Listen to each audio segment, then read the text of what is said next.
Hey everybody, it's Mr. XStitch here, out with the dog again, just hanging out in the field while he goes about his business, and I thought I'd take a moment to answer a question that pops up quite a lot in my world. What do you do with your cross stitch when it's finished?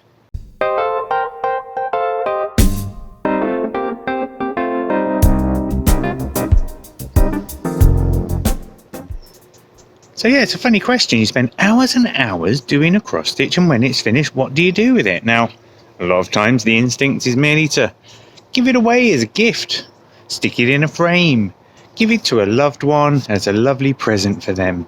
But there are ways that you can do it, and we'll drill down into those a little bit, I think. One of the situations I find myself in is that as the producer of the world's best cross-stitch magazine, XStitch, I get lots of pieces stitched for me, and then we photograph them, and then they end up in a box in my office.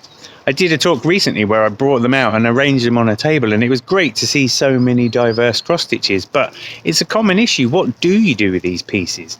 Sometimes they're so big, and let's face it, you can only cover your house so much with cross stitch before people start to think you're a crazy cross stitch person.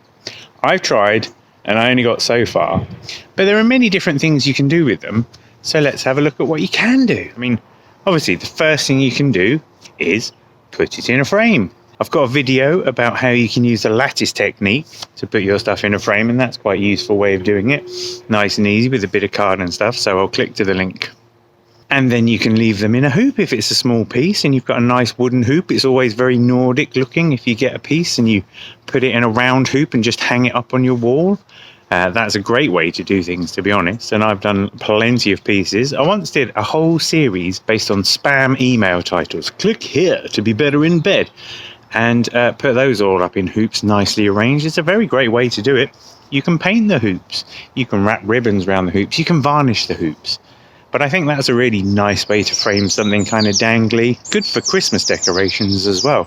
And actually, if you want teeny tiny hoops for teeny tiny stitches, then Dandelion on Etsy, link in the show notes, is a great person to choose because she has loads of little odd shaped hoops that you can use for making little pieces of jewellery or just hanging up in nice places. So yeah, sticking it in a hoop or a frame is often an easy way to do things, let's face it. But what else? What can you do? Now, one thing you can do is simply just pin it on a wall. I've been known to do that in exhibitions in the past. It's a bit controversial, it's a little bit punk, but there's no reason why you couldn't just pin something onto a wall if you wanted to. Another idea is to take that stitch cross stitch and apply it to a piece of clothing. Now there's a few different ways you can do this. As you'll see here, my boy Davy Gravy did some cross stitch on Aida, stuck them onto the side of some Converse trainers. They look amazing. That's a pretty rad way to go about it. You can use similar techniques to putting patches on and actually just stitch the pieces directly onto the clothing. You could use soluble interfacing in the first place, like a dissolvable stabilizer that has a grid pattern, and just stitch directly onto the clothes. Why not? You know, think about it. Here's a great shot from Kate Blanford from one of the issues of XStitch magazine that shows exactly what you can do if you put your mind to it. Put them on clothes. Put them on bags, put them on any kind of flexible surface. If you're feeling cool about it, stitch on vinyl. Yeah, that's right, vinyl in the first place, and then you get a firm but flexible surface, which is ideal for then applying to some clothing. Look at these pieces that cross-stitch artist Keith Clark did of the Fresh Prince of Bel-Air. An idea that's been executed with great style by French artist Frédéric Morel is to decoupage them over other objects. Almost take stitches. Frédéric herself chooses to use vintage French tapestries, but the principle applies, and just apply them over the surfaces of objects, turning something that was otherwise quite mundane into something that looks, well, definitely noteworthy. And then what else can you do? Sometimes it's good to just make a stitch and give it away. Betsy Greer's You Are So Very Beautiful project was an ideal example of this version of craftivism, where basically you stitch something and leave it somewhere for somebody else to find. Stitching something and giving it away is an incredible thing to do. You spend a lot of time putting some goodness into a message, and then you can leave it for someone. I mean, you could make a sarcastic message if you really wanted to, but where's the fun in that? When you can tell someone they look amazing, you stick it to the side of a bus stop and make a stranger's day by giving them some inspiration that they weren't expecting.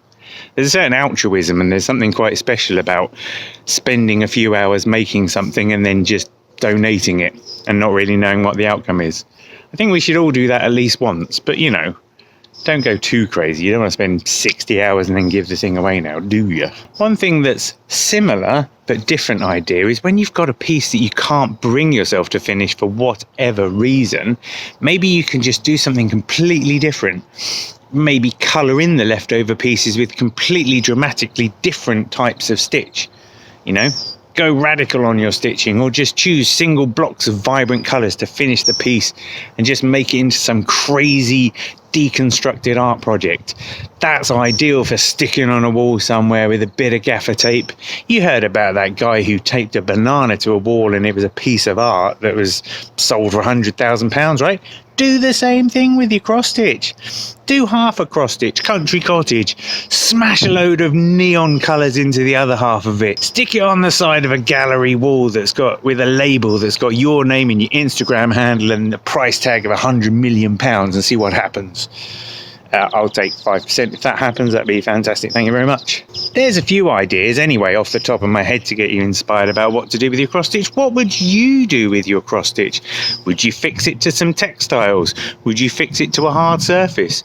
Would you attach it to a fence? Why not? I don't know, the sky's the limit really. It depends what you're stitching and how well it's going to last. I know from my adventures with the stand and winter tree that actually if you put cross stitching hoops on a tree over the winter, they do get a bit knackered. So only put things outside if you're not really bothered about the long-term outcome of them. But why not? Why not make things, use plastic threads if needs be because they will be longer lasting, and stick them outside? Why not adorn your garden with loads of little hoops that you can be interested in? Come here, Herb. Come here. So there you have it. There's some few ideas of what you can do with your cross stitch when it's finished. The most important thing you can do with your cross stitch when it's finished is celebrate your success, because you have made something amazing, and in doing so you've had an enjoyable pastime, you've had mindfulness, you've had creativity, and that, my friends, is a life worth living. So be sure to celebrate every cross stitch that you finish, even if you then do what I do most of the time, just put it in a drawer and wonder what to do with it. Anyway, that's been a little food for thought for you today. Thanks for being on the adventure with me and the dog, and I'm sure I'll speak to you soon. Take care everybody, happy stitching. Thanks for taking the time to watch this video. I really hope you enjoyed it. If you did like the video, please feel free to like the video, and hopefully you'll subscribe to the channel as well. I'm Mr. XStitch, I'm the Kingpin of Contemporary Embroidery, and I'm here to change the way you think about needlework. So if you're into that sort of thing, subscribe to the channel and join us for the ride. Thanks very much.